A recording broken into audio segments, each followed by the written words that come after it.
Parfois, on réalise quelque chose de douloureux, non pas à travers un événement brutal, ni une trahison évidente, mais à travers une accumulation de petits moments, un sentiment diffus, une fatigue intérieure que l'on n'arrive pas tout à fait à nommer. On se retrouve épuisé sans savoir pourquoi. On a tout donné, encore une fois. Et l'autre, lui, ne semble pas avoir remarqué. Ce sentiment-là, je l'ai rencontré des centaines de fois dans ma pratique. Des hommes et des femmes qui venaient me voir non pas parce qu'ils avaient souffert d'un acte violent ou d'une humiliation flagrante, mais parce qu'ils s'étaient peu à peu vidés de l'intérieur. Parce qu'ils avaient aimé trop généreusement, trop inconditionnellement, dans des relations qui ne leur rendaient pas ce qu'ils offraient. Et souvent, leur première phrase était celle-là: je ne comprends pas. Je suis quelqu'un de gentil. Pourquoi est-ce que je me retrouve toujours dans cette position? Cette question mérite qu'on s'y arrête vraiment. Pas pour cultiver la méfiance, pas pour endurcir le cœur, mais pour comprendre un mécanisme très humain, très subtil, qui se joue souvent à notre insu. Le mécanisme par lequel notre gentillesse, cette qualité si précieuse, peut devenir le terrain sur lequel certaines personnes s'installent confortablement, sans jamais rien construire en échange. Aujourd'hui, je voudrais vous parler de 6 signes. 6 signaux que l'expérience clinique et la recherche en psychologie nous ont appris à reconnaître. 6 façons dont quelqu'un, consciemment ou non, peut profiter de votre bonté. Et je dis bien consciemment ou non, parce que c'est important. Tous ceux qui profitent des autres ne sont pas des manipulateurs cyniques. Certains ont simplement appris, très tôt dans leur vie, que les personnes gentilles donnaient sans compter et que cela fonctionnait. Ils ont intégré ce schéma sans jamais vraiment le questionner. Mais avant d'aller plus loin, je voudrais vous dire quelque chose. Si vous écoutez ce contenu aujourd'hui, c'est probablement parce que vous avez une sensibilité particulière aux autres, parce que vous tenez à vos relations, parce que vous êtes du genre à vous demander si vous en faites assez, plutôt qu'à vous demander si vous en faites trop. Et cette qualité-là est rare, elle est belle. Le but de ce que nous allons explorer ensemble n'est pas de l'étouffer, mais de la protéger. Parce qu'une gentillesse qui s'épuise ne sert plus personne, ni vous, ni les autres. Alors installez-vous confortablement. Nous allons prendre le temps d'aller au fond des choses. Le premier signe dont je veux vous parler est peut-être le plus discret. C'est celui que l'on remarque le moins, justement parce qu'il semble à quelque chose de normal, quelque chose que l'on a appris à accepter dans toute relation. Ce signe, c'est le déséquilibre permanent dans l'effort. Dans une relation saine, qu'elle soit amicale, amoureuse ou familiale, il y a une forme de réciprocité naturelle, pas une réciprocité comptable. Attention, les relations humaines ne sont pas des transactions où chaque geste doit être exactement compensé, mais il y a un mouvement de va-et-vient. Parfois c'est vous qui soutenez, parfois c'est l'autre, parfois vous avez besoin, parfois c'est lui qui a besoin. Et globalement, sur la durée, cela s'équilibre. Mais dans certaines relations, cet équilibre n'existe pas. Et ce qui est troublant, c'est que l'on finit par trouver ça normal. On s'habitue à être celui qui propose toujours le premier, celui qui relance la conversation quand elle s'éteint, celui qui s'adapte aux disponibilités de l'autre, celui qui fait le trajet, celui qui donne de son temps, de son énergie, de son attention et qui attend une réciprocité qui ne vient jamais vraiment. Je pense à une patiente que j'ai suivie il y a quelques années. Je l'appellerai Sophie. Elle avait une amie de longue date qu'elle adorait. Elle se connaissait depuis le lycée. Et pourtant, chaque fois que Sophie traversait une période difficile, elle remarquait que son amie était moins disponible. Les textos étaient plus courts, les appels rares. Mais quand c'était l'amie qui avait un problème, Sophie accourait. Elle annulait ses plans. Elle passait des soirées entières au téléphone. Elle était là, pleinement là. Un jour, Sophie m'a dit quelque chose que je n'ai pas oublié. Elle m'a dit: Je pense que je suis une meilleure amie pour elle qu'elle ne l'est pour moi. Et j'ai mis 20 ans à m'en rendre compte. Ce qui est frappant dans cette phrase, c'est le temps. 20 ans. Parce que le déséquilibre, quand il s'installe doucement, quand il est entrelacé avec de vrais moments de tendresse et de complicité, est très difficile à voir. On se dit: mais elle a des qualités, elle m'a soutenu à telle occasion, elle est drôle, elle me connaît bien. Et tout cela est vrai, mais cela n'empêche pas le déséquilibre d'exister. La question à se poser est simple, même si la réponse est parfois inconfortable. Si je cessais de faire les premiers pas, est-ce que cette relation survivrait? Est-ce que l'autre prendrait le relais ou est-ce que tout s'arrêterait, faute de carburant de ma part? Cette question n'est pas une invite à l'expérimentation froide. Ce n'est pas tester vos amis. C'est plutôt une invitation à observer honnêtement ce qui se passe déjà. Parce que souvent, au fond de nous, nous savons. Nous savons que c'est nous qui portons la relation. Nous l'avons senti, mais nous n'avons pas voulu le voir. Et pourquoi ne voulons-nous pas le voir? Parce que voir le déséquilibre, c'est se confronter à une réalité douloureuse. Cette personne que j'aime ne m'aime peut-être pas de la même façon, ou du moins, elle ne le montre pas de la même façon.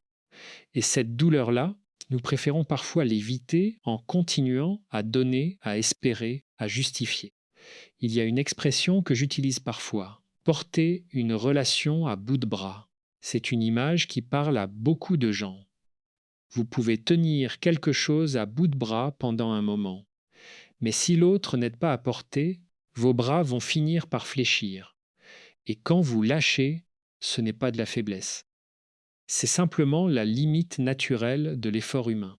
Ce premier signe, ce déséquilibre permanent, est souvent le socle sur lequel s'installent tous les autres. Parce qu'une fois que vous avez accepté d'être celui qui porte, l'autre s'adapte à cette dynamique. Et les autres signes en découlent presque naturellement. Passons maintenant au deuxième signe.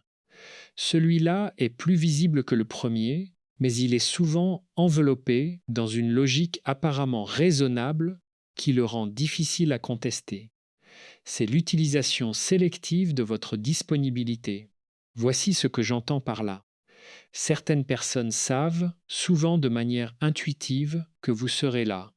Elles savent que si elles ont un problème, vous répondrez, que si elles ont besoin d'un service, vous direz oui, que si elles sont en difficulté, vous vous organiserez pour aider. Et cette certitude qu'elles ont de votre disponibilité, elles en profitent, mais uniquement dans un sens. Le signe révélateur est le suivant. Cette même personne devient soudainement très occupée, très absente, très peu disponible dès lors que c'est vous qui avez besoin de quelque chose. Ce n'est pas une coïncidence, c'est un pattern. Et les patterns, en psychologie, nous disent quelque chose de fondamental sur la structure d'une relation. Je me souviens d'un homme, je l'appellerai Marc, qui était venu me consulter pour un épuisement professionnel. Mais en creusant, nous avons découvert que l'épuisement venait moins du travail que de ses relations personnelles. Marc avait dans son entourage plusieurs personnes qui l'appelaient régulièrement pour des conseils, pour un coup de main, pour être écouté. Et Marc, qui était quelqu'un d'attentionné et de compétent, répondait toujours présent. Mais quand Marc avait lui-même traversé une période difficile, une séparation douloureuse, ces mêmes personnes étaient subitement très chargées. L'une avait un projet au travail. L'autre venait de commencer une nouvelle relation et n'avait plus beaucoup de temps. La troisième répondait par des messages courts, des courages envoyés comme on envoie un autocollant. Marc m'a dit: J'ai l'impression d'être un distributeur automatique. On vient me voir quand on a besoin. Et quand je suis vide, on passe à autre chose. Cette image du distributeur automatique est cruelle, mais elle est juste. Et ce qui est important de comprendre, c'est que les personnes qui utilisent ainsi la disponibilité des autres ne se perçoivent pas forcément comme égoïstes. Certaines ont simplement un rapport très instrumental aux relations, un rapport qu'elles ont intégré depuis l'enfance, sans jamais le remettre en question. Pour elles, un ami, un proche, c'est quelqu'un qui est là quand on en a besoin. Mais quand on en a besoin signifie quand moi j'en ai besoin.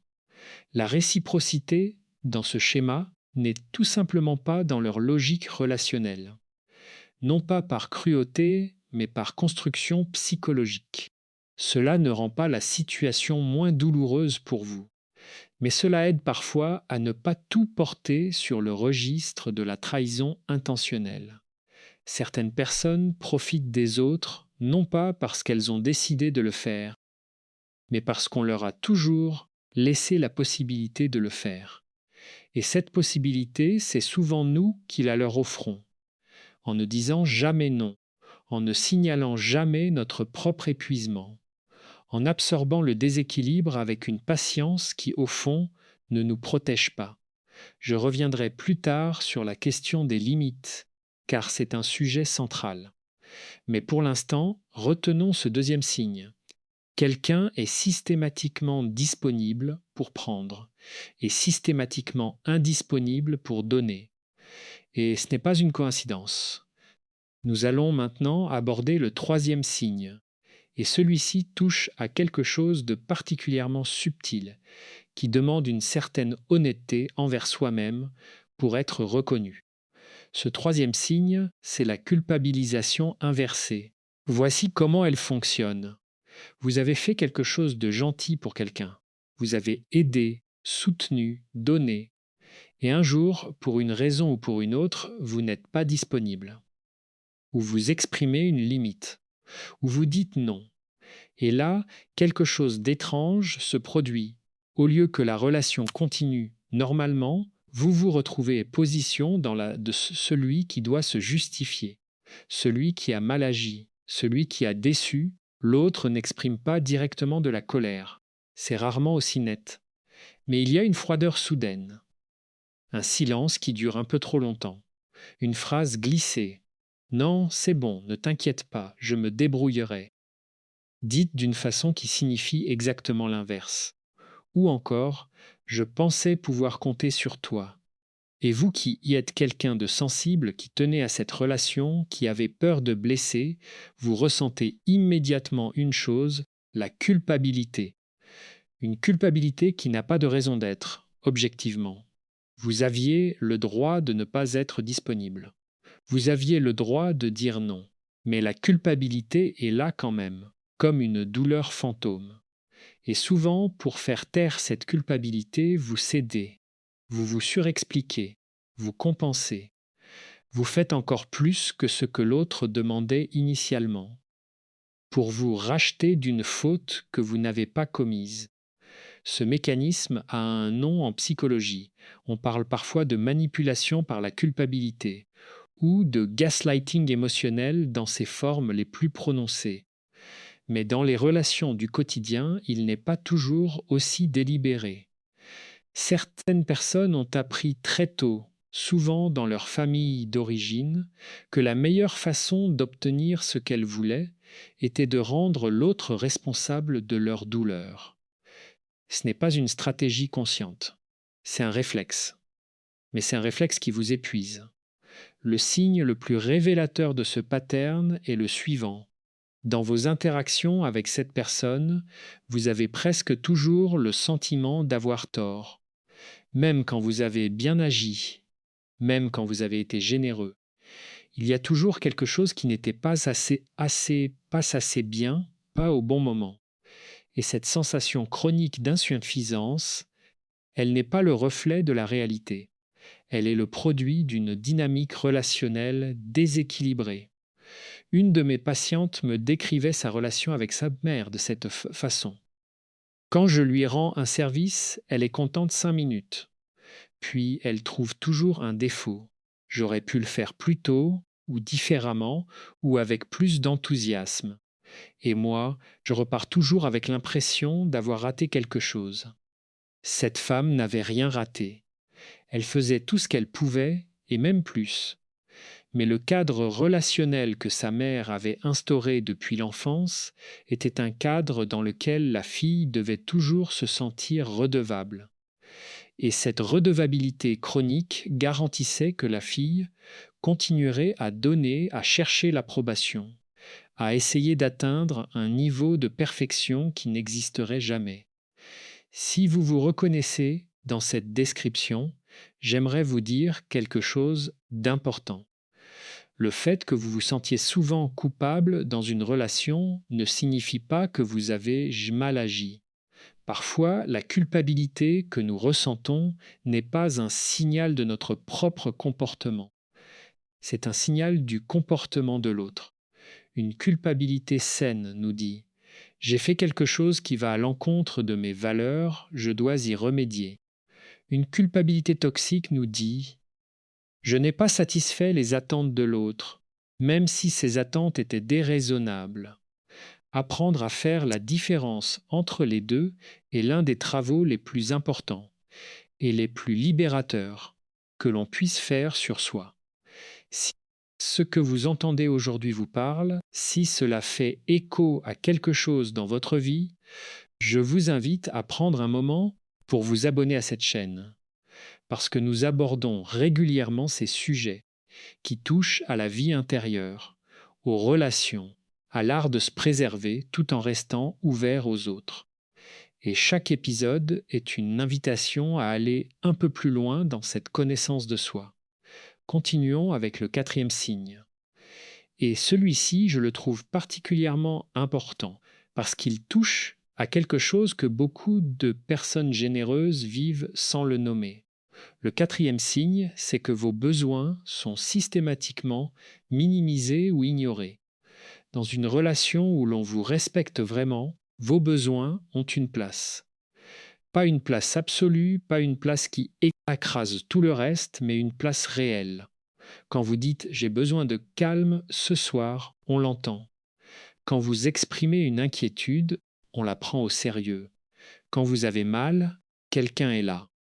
Mais dans certaines relations, il se passe quelque chose de différent. Vos besoins sont noyés.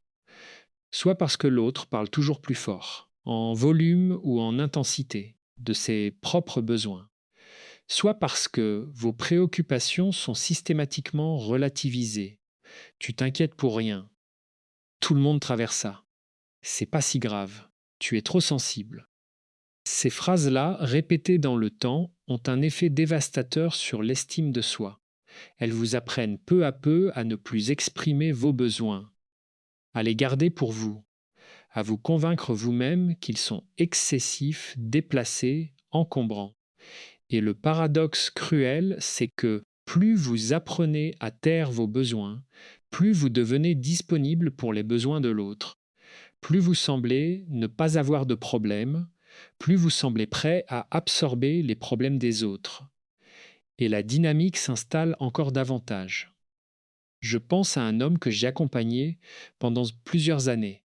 Il était dans une relation conjugale depuis plus de 15 ans. Sa femme avait de grandes qualités, mais elle occupait tout l'espace émotionnel du couple. Ses inquiétudes, ses projets, ses joies, ses peurs remplissaient chaque conversation. Et lui, progressivement, avait cessé d'apporter les siennes.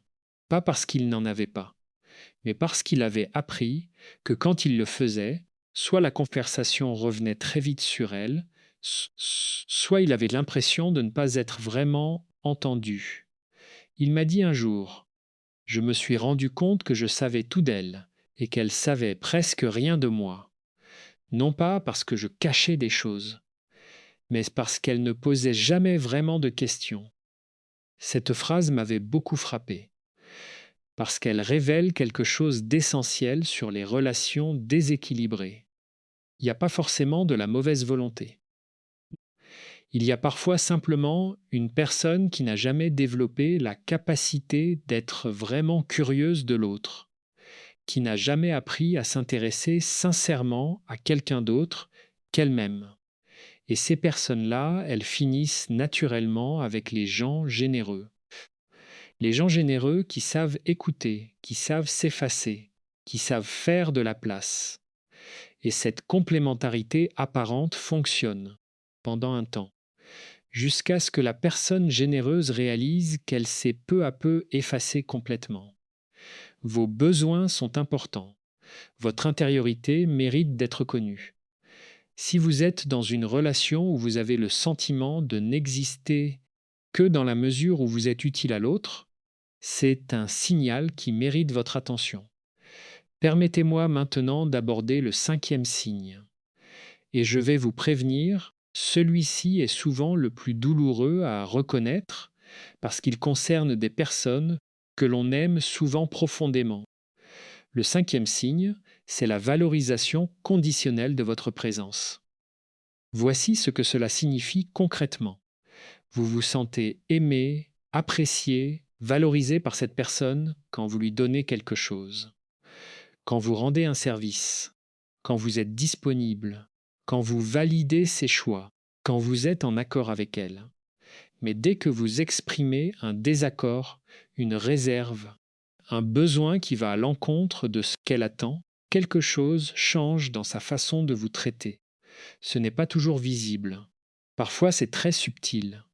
Une légère désaffection dans la voix, moins de chaleur dans les échanges, le sentiment que vous avez perdu de la valeur à ses yeux. Et vous, qui êtes attaché à cette relation, qui tenez à cette connexion, vous le ressentez immédiatement. Et presque automatiquement, vous cherchez à retrouver cette chaleur, à rentrer dans les bonnes grâces, à redevenir le bon ami, le bon partenaire, le bon enfant. Ce mécanisme est lié à ce que les psychologues appellent l'amour conditionnel. L'idée que vous êtes aimable non pas pour ce que vous êtes, mais pour ce que vous faites. Et si vous avez grandi dans un environnement où l'amour était conditionnel, où l'affection de vos parents dépendait de vos résultats, de votre obéissance, de votre conformité à leurs attentes, vous avez probablement développé une sensibilité particulière à ce type de dynamique. Elle vous semble familière, presque normale. Mais elle ne l'est pas. L'amour véritable, l'amour respectueux, n'est pas suspendu à votre performance relationnelle. Vous pouvez décevoir quelqu'un que vous aimez sans perdre sa considération fondamentale. Vous pouvez ne pas être d'accord sans être exclu. Vous pouvez avoir besoin sans être perçu comme un fardeau. Quand la chaleur de l'autre est directement proportionnelle à ce que vous lui apportez, ce n'est pas de l'amour. C'est une transaction. Et même si cette transaction peut s'accompagner de moments de vraie tendresse, de vraie complicité, elle reste fondamentalement déséquilibrée. Je voudrais prendre un moment ici pour parler de quelque chose qui me tient à cœur. La gentillesse n'est pas une faiblesse. Je le dis souvent et je continuerai à le dire parce que c'est une vérité que notre culture a du mal à intégrer. On associe facilement la gentillesse à la naïveté, à la passivité, à une forme de déficit de caractère. Mais la gentillesse, dans sa forme la plus noble, est une force. C'est la capacité à rester ouvert à l'autre même quand c'est difficile. C'est le choix conscient de contribuer au bien-être de ceux qui nous entourent. Ce n'est pas une faiblesse. Ce n'est pas de la lâcheté. Seulement, cette gentillesse-là, cette gentillesse forte et consciente, elle a besoin d'être protégée. Elle a besoin de limites, non pas pour se fermer, mais pour durer. Une source qui coule sans jamais être alimentée finit par se tarir. Et une gentillesse qui ne se protège pas finit par se transformer en amertume, en ressentiment, en épuisement. C'est pour ça que reconnaître ces signes n'est pas un acte de méfiance, c'est un acte d'amour envers vous-même et envers les relations qui méritent vraiment votre générosité. Si, jusqu'à présent, quelque chose de ce que vous avez entendu vous a fait réfléchir, je vous invite à prendre un moment pour vous abonner cette chaîne. Vous continuerez ainsi à recevoir des réflexions sur l'art d'aimer sans vous perdre vous-même, sur la psychologie du quotidien, sur tout ce qui nous aide à vivre avec un peu plus de clarté et de sérénité. Voici maintenant le 6e signe, le dernier. et d'une certaine façon le plus global parce qu'il résume souvent ce que les 5 premiers produisent ensemble. Le 6e signe, c'est le sentiment chronique d'être vidé après vos interactions avec cette personne. Il y a une question simple que je pose parfois à mes patients. Une question qui peut sembler anodine, mais dont la réponse est souvent très éclairante. Je leur demande, après avoir passé du temps avec cette personne, comment vous sentez-vous? Les relations nourrissantes, même quand elles sont intenses, même quand elles traversent des moments difficiles, laissent généralement un sentiment de connexion, de chaleur, d'énergie partagée. Vous avez peut-être eu une conversation difficile, mais vous vous sentez plus léger. Vous avez peut-être débattu, mais vous sentez que vous avez été entendu. Vous sentez que cela valait quelque chose. Mais dans certaines relations, quelque chose d'inverse se produit. Vous partez de la rencontre avec un sentiment de lourdeur. Une fatigue que vous ne saviez pas avoir avant. Un vague malaise que vous avez du mal à localiser. Vous vous demandez ce qui s'est passé sans pouvoir l'identifier précisément. Et souvent, vous pensez que c'est vous, que vous êtes trop fatigué ces temps-ci, que vous n'êtes pas au mieux de votre forme. Mais si ce sentiment revient systématiquement après vos interactions avec la même personne, ce n'est pas un hasard. Ce n'est pas votre fatigue générale. C'est cette relation spécifique qui vous coûte. On parle parfois de personnes vampires énergétiques, une expression un peu dramatique, mais qui capture quelque chose de réel. Ce ne sont pas des gens fondamentalement mauvais. Ce sont souvent des personnes qui ont d'immenses besoins émotionnels non comblés, une grande anxiété intérieure, un réservoir affectif qui semble impossible à remplir. Et elles se tournent naturellement vers les personnes sensibles, empathiques, généreuses, parce que ces personnes-là ont la capacité d'absorber. Mais vous n'êtes pas une éponge. Vous avez vous aussi votre propre écologie intérieure, vos propres ressources, vos propres besoins. Et si vous devenez le régulateur émotionnel permanent d'une autre personne, sans que celle-ci ne contribue jamais à votre propre équilibre, vous allez progressivement vous épuiser. Ce 6e signe, cette sensation de se vider après chaque interaction, est peut-être le plus honnête de tous, parce que le corps et l'esprit ont une sagesse que la raison essaie parfois de contredire. Votre mental peut vous dire « Mais c'est mon amie depuis 10 ans, mais elle a besoin de moi. Mais il a eu une enfance difficile. » Et ces choses peuvent être vraies, mais votre fatigue, elle, ne ment pas. Apprenez à écouter cette fatigue, non pas pour enfermer, mais pour comprendre ce qu'elle vous dit. Elle vous dit que cette relation vous coûte plus qu'elle ne vous apporte. Et cette information mérite d'être prise au sérieux. Maintenant que nous avons nommé ces 6 signes, j'aimerais qu'on s'arrête un moment sur une question essentielle, peut-être la plus importante de tout ce que nous allons dire aujourd'hui. Pourquoi est-ce que nous laissons cela se produire? Parce que c'est la vraie question. Ces dynamiques ne s'installent pas toutes seules. Elles s'installent parce que nous les permettons, et comprendre pourquoi nous les permettons, c'est la porte d'entrée vers quelque chose de plus libre. Il y a plusieurs réponses à cette question, et elles ne s'excluent pas mutuellement. La première, c'est l'histoire personnelle. Beaucoup de personnes généreuses, de personnes qui donnent sans compter, ont appris à le faire très tôt, dans des familles où l'amour était associé au sacrifice, où être sage, serviable, pas d'histoire était la façon d'être aimé, où exprimer ses propres besoins était mal vu, ou dangereux, ou simplement ignoré. Ces enfants-là deviennent des adultes qui ont du mal à recevoir, qui se sentent plus à l'aise dans le rôle du donneur, qui ont intégré l'idée que leur valeur dépend de leur utilité. La deuxième raison, c'est la peur. La peur d'être abandonné si l'on dit non. La peur du conflit si l'on exprime un désaccord. La peur de décevoir. La peur de ne plus être aimé. Ces peurs-là sont très humaines, très compréhensibles.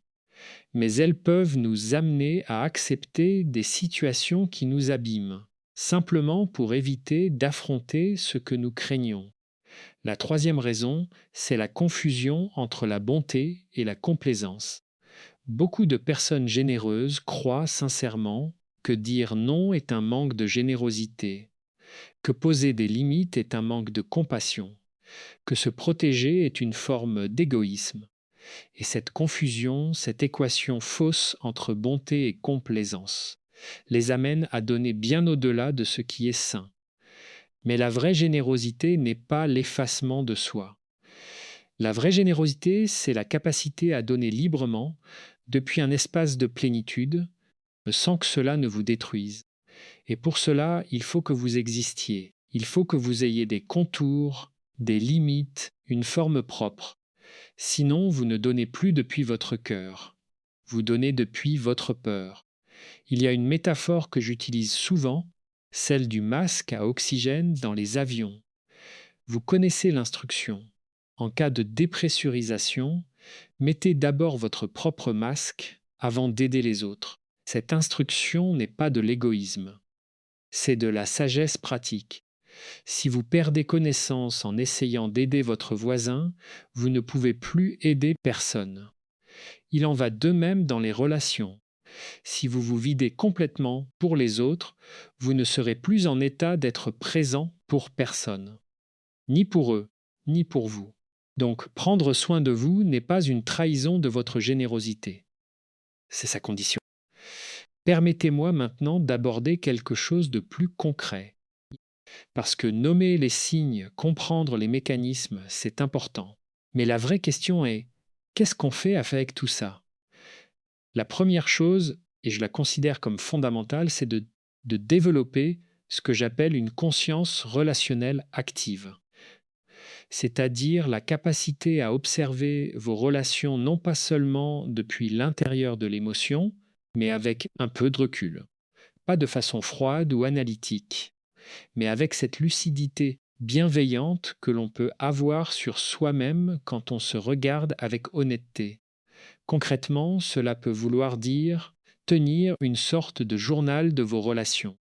Pas un journal de plainte ou d'accusation, mais un espace où vous notez comment vous vous sentez après vos interactions, quelles relations vous laissent de l'énergie, lesquelles vous en prennent, qui prend des nouvelles de vous spontanément, qui est là quand vous avez besoin.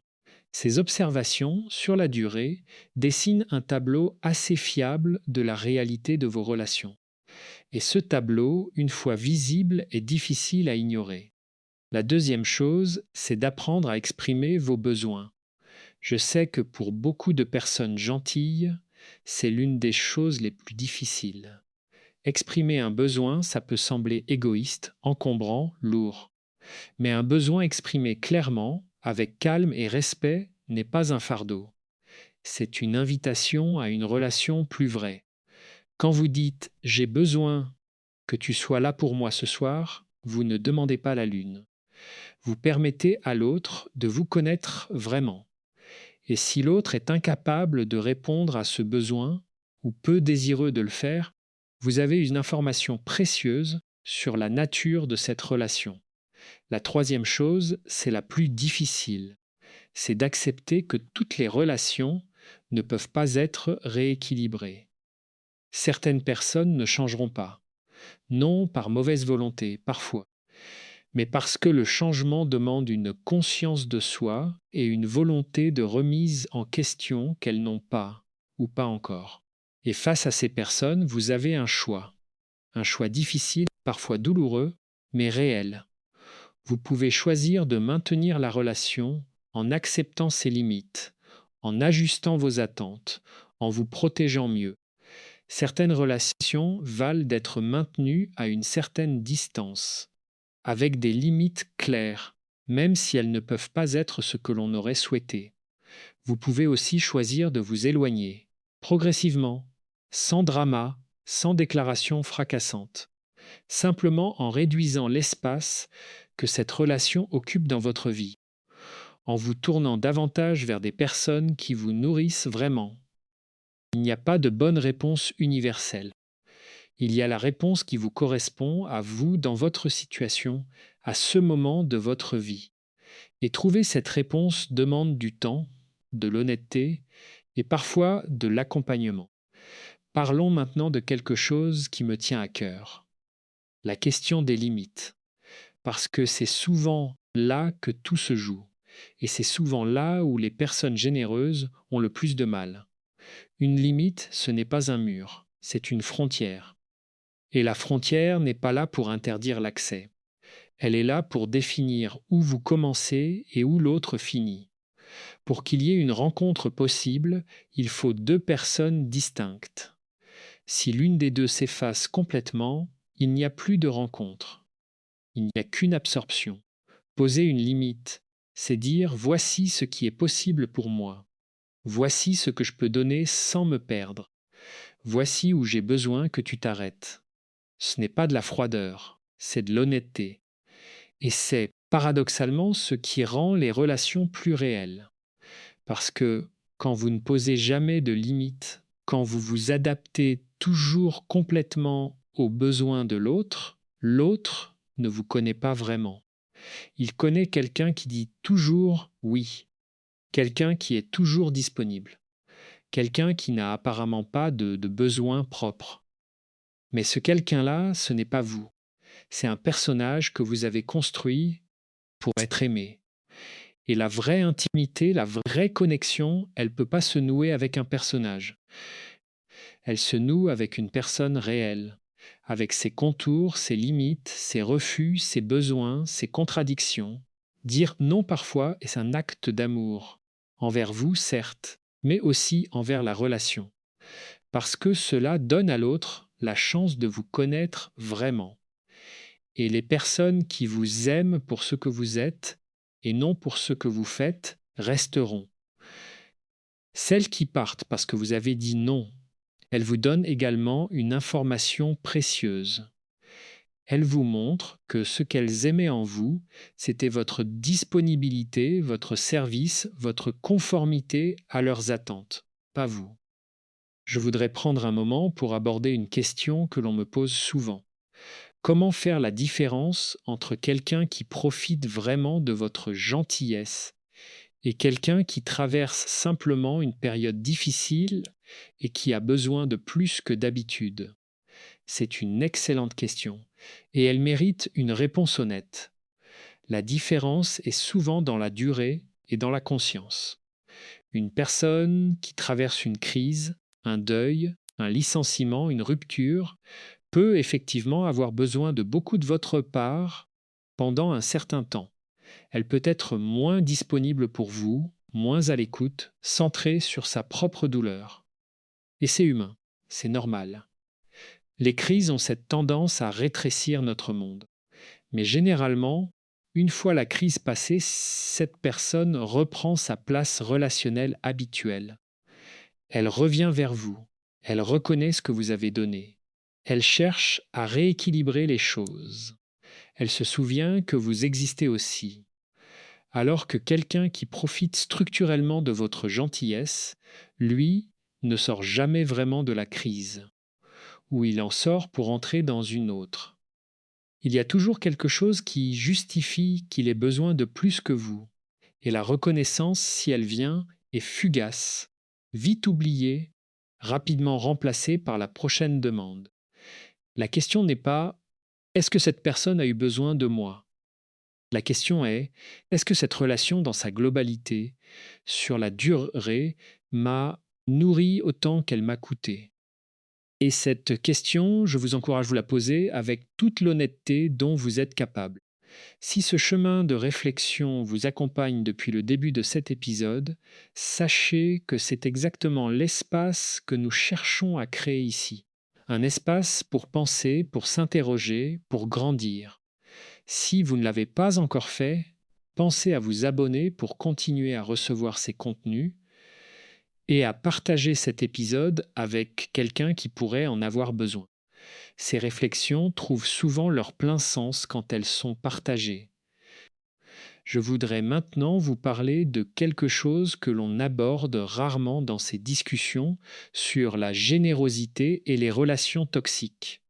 quelque chose que j'appelle le deuil relationnel. Parce que quand vous reconnaissez qu'une relation vous épuise, quand vous décidez de vous en éloigner ou de la transformer, il y a une perte.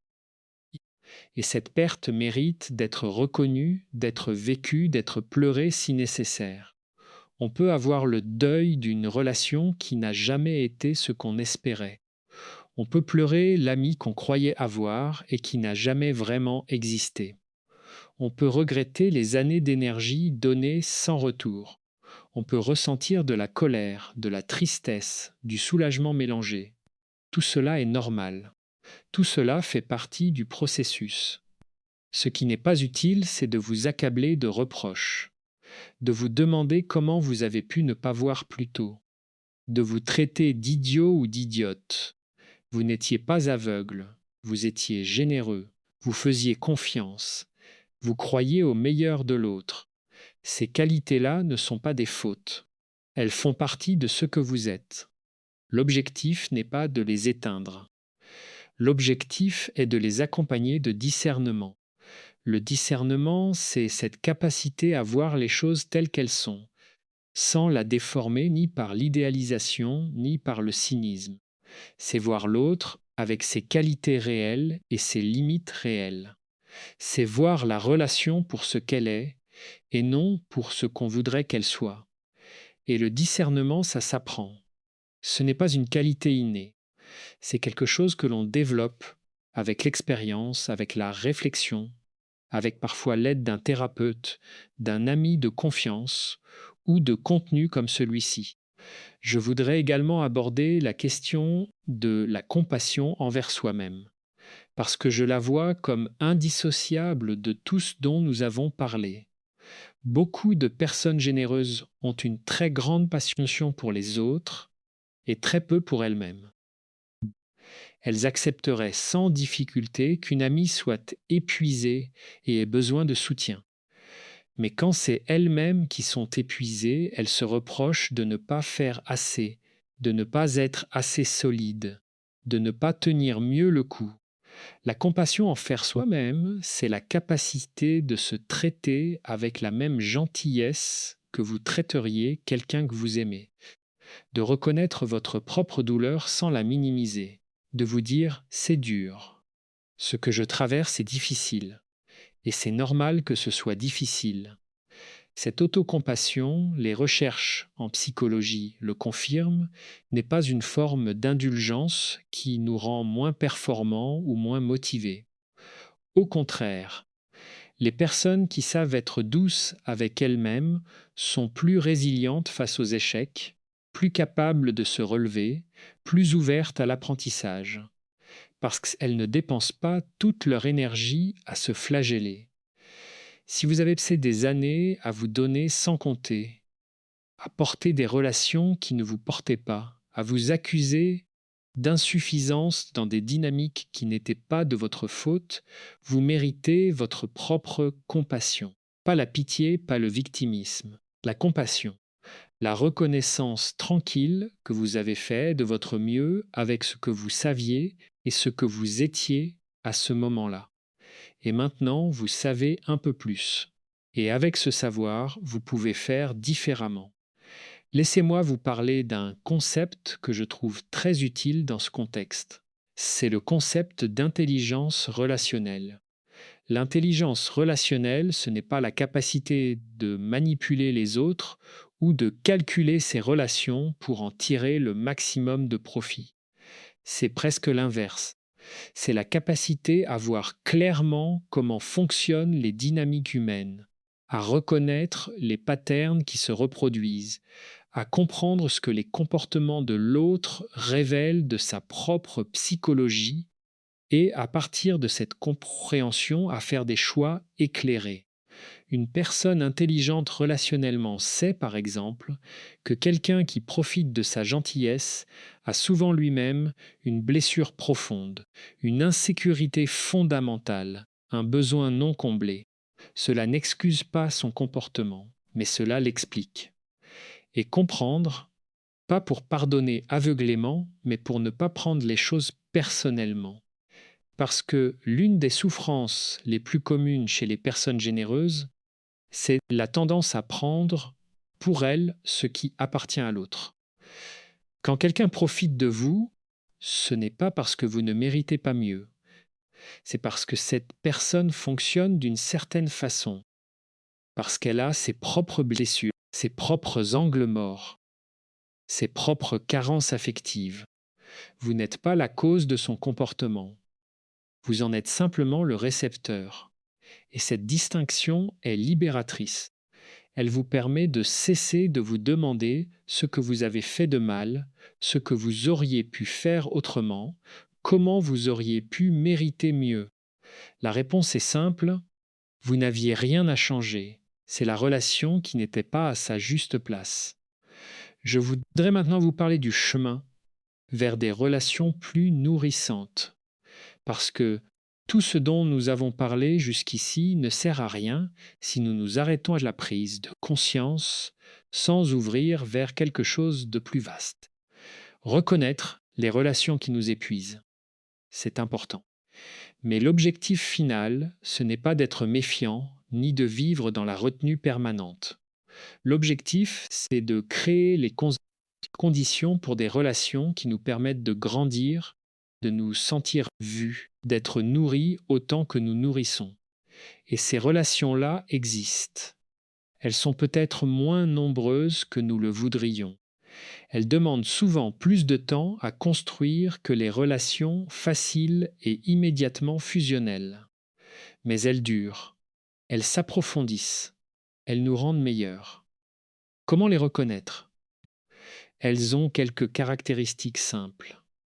Dans ces relations, vous vous sentez libre d'être vous-même. Pas le meilleur de vous-même dans une performance permanente. Vous, avec vos doutes, vos maladresses, vos jours sans. Et l'autre vous accueille dans cette totalité. Dans ces relations, le désaccord est possible. Vous pouvez ne pas être d'accord sans que la relation soit menacée. Vous pouvez vous dire des choses difficiles que la base est suffisamment solide pour le supporter. Dans ces relations, vous revenez rechargé. Même après une conversation difficile, même après une période de distance, vous ressortez avec davantage d'énergie que vous n'en aviez en entrant. Et dans ces relations, il y a une curiosité réciproque. L'autre veut vous connaître, pas pour avoir des informations sur vous, mais parce que vous l'intéressez en tant que personne. Et vous ressentez la même chose pour lui. Ces relations-là, quand elles existent dans notre vie, même si elles sont une ou deux seulement, valent infiniment plus que des dizaines de relations de surface. Elles sont le terreau dans lequel on peut vraiment vivre, vraiment grandir, vraiment être. Et pour accéder à ces relations, la première étape est toujours la même. Commencez par avoir une relation de qualité avec soi-même, parce que nous attirons souvent le reflet de ce que nous croyons mériter. Et si nous croyons, au fond, que nous ne méritons pas mieux que des relations déséquilibrées, nous continuerons à nous y installer, même quand les portes de sortie sont ouvertes. Travailler sur sa propre estime, sur sa capacité à se sentir digne d'être aimé pour ce qu'on est, n'est pas un luxe réservé aux personnes en crise. C'est un travail continu, discret, qui se fait tous les jours, dans les petites décisions, dans les petits choix, dans la façon dont on se parle à soi-même quand on a fait une erreur, dans la façon dont on répond à une demande déraisonnable, dans la façon dont on prend soin de son propre espace intérieur. Ce travail-là, c'est peut-être le plus beau que l'on puisse faire, pas parce qu'il nous rend parfaits, mais parce qu'il nous rend plus vrais. Et les personnes vraies attirent des relations vraies. J'aimerais maintenant revenir sur quelque chose que nous avons évoqué plus tôt, mais que je voudrais approfondir. La question de la communication dans les relations déséquilibrées.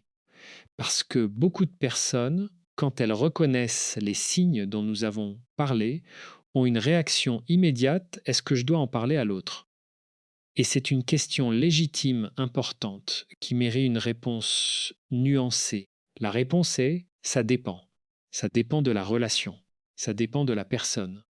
Ça dépend de votre propre état au moment où vous y pensez. Dans certains cas, une conversation honnête peut vraiment changer les choses. Si l'autre personne a une capacité d'introspection, si elle tient vraiment à vous, si le déséquilibre s'est installé progressivement sans qu'elle en ait conscience, lui en parler peut être une opportunité de transformation pour la relation. Mais pour que cette conversation soit possible, elle doit se dérouler dans un espace de sécurité mutuelle. Elle doit venir non pas d'un lieu d'accusation ou d'amertume accumulée, mais d'un lieu de vérité bienveillante. Je veux te dire quelque chose parce que je tiens à cette relation et parce que je pense que nous pouvons faire mieux ensemble. La façon de le dire compte autant que ce qu'on dit. Si on arrive avec des reproches, des listes de griefs, une colère longtemps contenue, l'autre sera sur la défensive et la conversation ne sera plus possible. Mais si on arrive avec une intention claire, une voix calme et une vérité dite avec soin, il y a une chance que quelque chose se passe. Dans d'autres cas, cependant, parler ne changera rien. Certaines personnes n'ont pas la capacité ou la volonté de remettre en question leur façon de fonctionner dans les relations, et essayer de les y amener encore et encore est une dépense d'énergie qui ne se justifie plus. À un moment, la vraie sagesse est d'accepter les limites de l'autre et de protéger les vôtres. Il y a une phrase que j'ai entendue il y a longtemps et qui m'est restée. Elle dit: vous pouvez vouloir quelque chose pour quelqu'un plus fort que cette personne ne le veut pour elle-même, mais vous ne pouvez pas le vouloir à sa place. Vous ne pouvez pas faire grandir quelqu'un qui ne veut pas grandir. Vous ne pouvez pas éveiller quelqu'un qui préfère dormir. Et essayer de le faire en vous épuisant n'est pas de la générosité. C'est une façon de ne pas accepter ce qui est. L'acceptation n'est pas la résignation. L'acceptation, c'est voir clairement la réalité d'une situation et décider de ce que vous voulez en faire avec les yeux ouverts. C'est une posture active, lucide, qui vous redonne du pouvoir sur votre propre vie. Permettez-moi de vous parler maintenant d'un aspect que je trouve souvent sous-estimé dans les discussions sur les relations. Le rôle de l'environnement. Nous ne vivons pas nos relations dans le vide. Nous les vivons dans un contexte familial, culturel, social, qui nous a transmis des messages sur ce qu'est une bonne relation, sur ce que l'on doit faire pour être aimé, sur le rapport entre la générosité et la valeur personnelle. Dans certaines cultures, dans certaines familles, le sacrifice de soi est valorisé comme une vertu suprême. Surtout pour les femmes, d'ailleurs, mais pas seulement. On valorise celui ou celle qui ne pense pas à soi, qui donne tout pour les autres, qui ne se plaint jamais. Et ces messages, intégrés depuis l'enfance, créent des schémas relationnels très difficiles à modifier à l'âge adulte. Reconnaître ces messages culturels et familiaux, c'est une forme de liberté. Pas pour les rejeter en bloc, parce qu'ils contiennent souvent aussi de vraies valeurs, mais pour les examiner, pour choisir ce qu'on garde et ce qu'on questionne, pour décider, en adulte conscient, ce que vous voulez que la générosité signifie dans votre vie. Pas ce que votre famille vous a appris, pas ce que la société vous impose, mais ce que vous, avec votre histoire et votre expérience, avez choisi. Cette autonomie-là, cette liberté de définir vos propres valeurs relationnelles est l'un des fruits les plus précieux de la maturité psychologique. Je voudrais également aborder brièvement la dimension du corps dans tout cela. Parce que nos relations ne se jouent pas seulement dans notre tête ou dans notre cœur, elles s'inscrivent dans notre corps. Beaucoup de personnes qui vivent des relations épuisantes ont des manifestations physiques dont elles ne font pas toujours le lien. Une fatigue chronique inexpliquée, des tensions dans le cou et les épaules, des troubles du sommeil, un système digestif qui réagit avant les interactions difficiles, un nœud dans la gorge quand vous devez dire non, Ces signaux corporels sont importants. Ils méritent d'être écoutés. Le corps sait souvent avant la tête. Il intègre la réalité émotionnelle d'une situation avec une précision remarquable. Et quand il commence à protester, c'est rarement sans raison. Apprendre à écouter son corps dans ses relations, à remarquer ce qu'il ressent avant, pendant et après les interactions est une forme de sagesse pratique, une façon de court-circuiter les rationalisations de la tête et d'accéder à une vérité plus profonde. Alors prenez soin de votre corps dans ce processus. Dormez, bougez, respirez. Prenez des espaces de silence et de solitude où vous pouvez écouter ce qui se passe à l'intérieur. Ces pratiques simples ne sont pas du luxe. Elles sont le fondement à partir duquel tout le reste devient possible. Nous approchons maintenant du terme de ce chemin que nous avons parcouru ensemble. Et avant de conclure, je voudrais vous offrir quelque chose de concret, une petite pratique que vous pouvez emporter avec vous. Cette pratique s'appelle l'inventaire relationnel et elle est très simple. Prenez une feuille de papier ou ouvrez un carnet ou notez sur votre téléphone si vous préférez. Listez les 10 ou 15 personnes les plus présentes dans votre vie. Famille, amis, collègues proches, partenaires si vous en avez un. Pour chacune de ces personnes, posez-vous 3 questions. Première question. Après mes interactions avec cette personne, est-ce que je me sens généralement chargé ou déchargé? Deuxième question. Dans cette relation, est-ce que je donne et est-ce que je reçois? Ou est-ce que le mouvement va principalement dans un seul sens? Troisième question. Est-ce que je peux être vraiment moi-même avec cette personne, avec mes limites, mes besoins, mes moments de vulnérabilité? Cet exercice simple peut vous révéler beaucoup de choses. Il peut vous montrer où sont vos vraies ressources relationnelles. Il peut vous aider à identifier où vous investissez de l'énergie sans retour. Et il peut vous guider dans les décisions, grandes ou petites, que vous aurez à prendre. Ce n'est pas un jugement définitif sur les personnes. Ce n'est pas une liste noire. C'est simplement une cartographie honnête de votre monde relationnel. Et avec cette cartographie, vous pouvez naviguer plus clairement. Nous voici arrivés à la fin de ce chemin. Et je voudrais, en guise de conclusion, vous dire quelque chose que je crois profondément. Votre gentillesse est un bien précieux, non seulement pour vous, mais pour le monde. Dans un monde qui valorise souvent la compétition, la dureté, l'indifférence aux autres, les personnes capables de vraie générosité, de vraie empathie, d'une attention sincère à l'autre sont une ressource rare et nécessaire.